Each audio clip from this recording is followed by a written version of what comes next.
11 pour tous, bonjour. Je vous présente mon nouveau concept qui s'appelle Tour d'Europe, où il s'agira de faire une revue des grands championnats européens, de ce qui s'est passé pendant le week-end.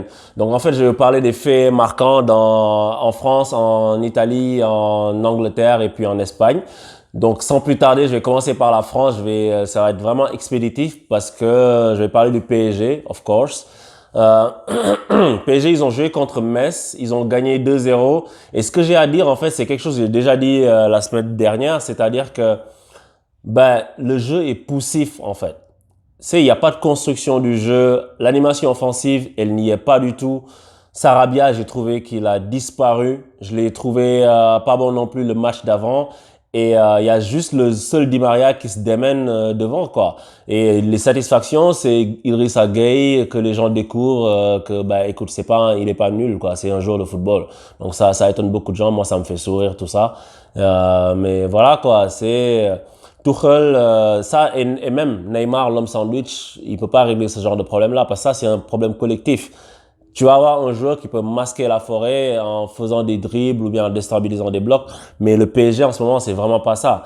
Après, il leur manque, leurs joueurs phares. Il manque Neymar, Mbappé et Cavani. C'est sûr que ça fait une grosse différence dans ton jeu. Mais voilà, après, c'est des matchs de début de saison. On va pas tirer de conclusions hâtives sur ça. Et ça me permet de faire une transition vers l'Espagne avec le Barça. Ils ont fait match nul contre Osasuna. Si on t'avait dit que le Barça allait faire match nul contre Osasuna, mon gars, mais voilà, encore une fois, eux, il leur manque Messi, Suarez, Dembélé. Tu sais, genre, tu peux dire tout ce que tu veux, mais avec le seul Griezmann qui est là pour assurer l'essentiel, mais tu peux dire ce que tu veux, mais ça a une incidence parce que les gens critiquent le PSG. Oui, mais ils développent pas de jeu, ils n'ont pas si. Oui, mais il leur manque beaucoup de joueurs. Tu sais, Barça aussi, il leur manque beaucoup de joueurs, donc forcément, ça se sent. Liverpool, s'il leur manquait Salaman et Firmino, tu le sentirais aussi. C'est comme ça. Mais Barça, ils ont fait donc match nul contre Osasuna, 2-2, c'est quelque chose d'impensable à la base. Mais voilà, mais je m'inquiète pas pour ces deux équipes-là, Barça ou PSG. Je sais que ils vont faire des championnats qui vont être à la hauteur de leurs ambitions. C'est juste, il faut un temps de démarrage plus long parce que le début de saison, il est entaché de blessures qui font que ce que tu essaies de mettre en place, tu peux pas vraiment le mettre en place. Après, il y a des joueurs qui vont step up, comme au Barça, il y a le petit Fati là qui est en train de crever l'écran, mais c'est juste un début, on va pas le brûler. Au PSG, il y a Choupo qui est en train d'assurer l'essentiel, donc il faudra encore quelques mois, je pense, pour que les équipes soient à leur niveau. Maintenant, je vais vous parler de Juve-Naples que j'ai vu. Et ce match-là, en fait, c'est un match bizarre. C'est un match bizarre parce que moi, j'ai pas assisté à un match de ouf. C'est 4-3, le score, il est 4-3. Tu te dis, c'est un match de dingue. C'était pas un match de dingue. Hein. Moi, j'étais pas derrière mon écran comme ça, genre tenu en haleine. Non, c'est juste que je trouve que la Juve, ils ont marché sur Naples pendant 60 minutes. Ils leur ont marché dessus pendant la première heure. C'est-à-dire que Naples, c'était très facile d'avoir une occasion pour la Juve. Ils perçaient leur défense trop easy. Ils arrivaient à transpercer leur milieu, à se retrouver devant le défenseur central qui, je trouve, était dépassé très souvent. Et c'était trop facile, quoi. Et comme ça, ils leur ont mis 3 buts, ni vu ni connu. Mais après, ils se sont repliés, ils ont dit, OK, le match est fini, on va se mettre devant nos buts, dans notre camp. Ça a permis au bloc napolitain de remonter plus haut sur le terrain et ça s'est vu avec des axiaux qui étaient presque à la ligne médiane. Et la Juve, ils n'ont pas été aussi solides que ça. Et du coup, tu vois, premier but, et tu te dis, ils vont leur en mettre un autre. Deuxième but, tu te dis, OK, c'est sûr qu'ils égalisent. Je me suis dit, c'est sûr qu'ils égalisent. Et genre, ils égalisent, quoi. Et après, tu te dis, le match là, il est pas terminé. Sans être un match enlevé, sans être un match super passionnant, j'ai pas pris un énorme plaisir à voir ce match, je vous le dis, malgré le score. Mais t'as le malheureux Koulibaly qui a fait cette intervention malheureuse pour un but contre son camp. C'est dommage pour lui parce que c'est un grand défenseur, il doit être mal en ce moment, mais c'est comme ça le football. C'est comme ça. Mais bon, c'était un match plaisant à voir, mais c'était pas exceptionnel, je trouve. Et la Juve et Naples, je pense qu'ils vont se tirer la bourre jusqu'au bout. Parce que là, j'ai l'impression que la Juve a pris un ascendant psychologique parce que quand tu bats ton adversaire direct comme ça, ça le marque un peu. Naples doit se dire, mais attends, c'est pas possible de battre ces Turinois parce que à chaque fois on passe à ça, à chaque fois, genre, même si on les bat, genre, ils sont devant nous. Bon courage à eux, bon courage à Ancelotti, mais s'ils s'accrochent, on devrait assister à une superbe saison dans le Calcio. Et pour vous parler de l'Angleterre, il y a toujours ce mano à mano entre Manchester City et Liverpool. Manchester City qui a mis une bran-bran à Brighton. C'est genre machine implacable, encore une fois, rouleau compresseur, y a rien à dire. Ils rigolent pas avec des équipes comme ça. Ils viennent, c'est fait. Et Liverpool aussi, ils vont gagner, mais Liverpool, j'ai trouvé leur match, il n'était pas terrible. Hein. C'était un match décousu, avec beaucoup de ballons aériens, beaucoup de kick and rush un peu. Il n'y avait pas Liverpool, la machine implacable, le collectif de dingue. C'était un truc par fulgurance, je trouve, et puis sur des erreurs aussi. Le premier but, Alexander-Arnold, il est contré par le défenseur. La balle finit au fond des filets, il l'a pas fait exprès. Le deuxième but, le défenseur, il fait la passe à Firmino, il récupère, il lance Mané dans la profondeur, plat du pied, la messe est dite.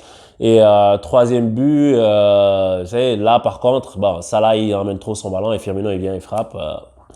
C'est contre-attaque rondement menée et voilà quoi. Mais le fait marquant de ce match-là, on l'a tous vu encore une fois, c'est l'égoïsme de Mohamed Salah. Et Mohamed Salah, en fait, j'avais prévu de faire une vidéo spécialement sur ça, mais vu que je parle de ce match-là et que Mané a eu la réaction qu'il a eue, la réaction de colère sur le banc, je suis obligé d'en parler. Et Salah, c'est un gars qui joue pour lui. C'est pas un gars qui joue pour l'équipe. C'est un gars qui est là pour ses propres statistiques. Et quand il est arrivé, c'était pas comme ça. Mais il est arrivé avec un statut qui n'était pas un statut de star. Ensuite, il a commencé à marquer, à faire de superbes exploits. Et il a été porté genre comme ça par l'euphorie publique. Tout le monde a commencé à parler de lui. Il a mis beaucoup de buts. C'était ça là par-ci, ça là par-là. Je t'invite au Times. J'étais à New York, les footballeurs les plus influenceurs sur la planète. Ça lui est monté à la tête. Et du coup, le gars ne fait plus la passe à personne.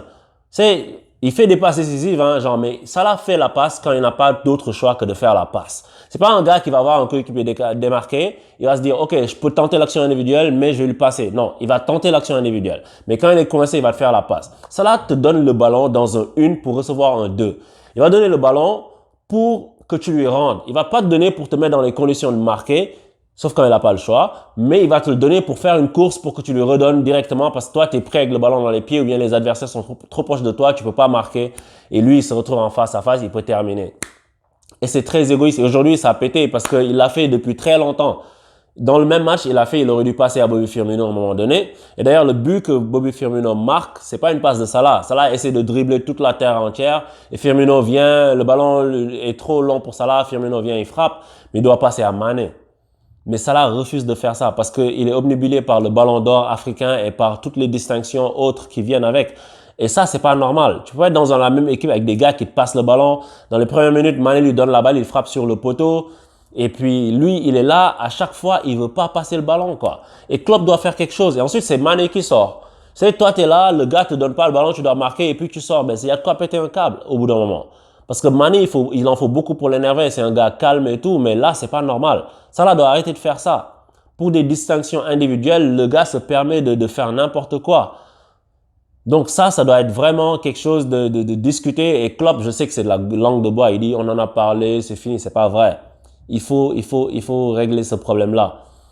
Il y a tellement d'actions sur lesquelles Salah a fait ça et il peut leur faire perdre le championnat comme ça.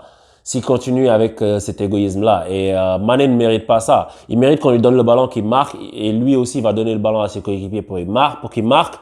Il faut qu'il joue en équipe parce que si Liverpool veut sortir de sa disette de bientôt 30 ans sans Premier League, il va falloir que les mecs jouent ensemble, quoi. Et c'est pas ce que ça l'a fait.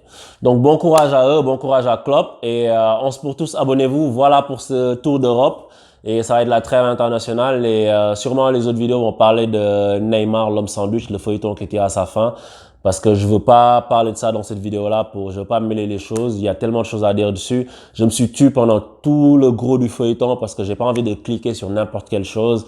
Des rumeurs à la mort moelleux, genre ça m'intéresse pas. Donc, on va voir avec l'épilogue de ça et je suis en train de préparer un article écrit sur 11 pour tous où je vais un peu donner mon avis sur ce qui se passe avec Neymar, quoi. Donc 11 pour tous, stay tuned et puis à bientôt pour de nouvelles analyses. Allez, bye!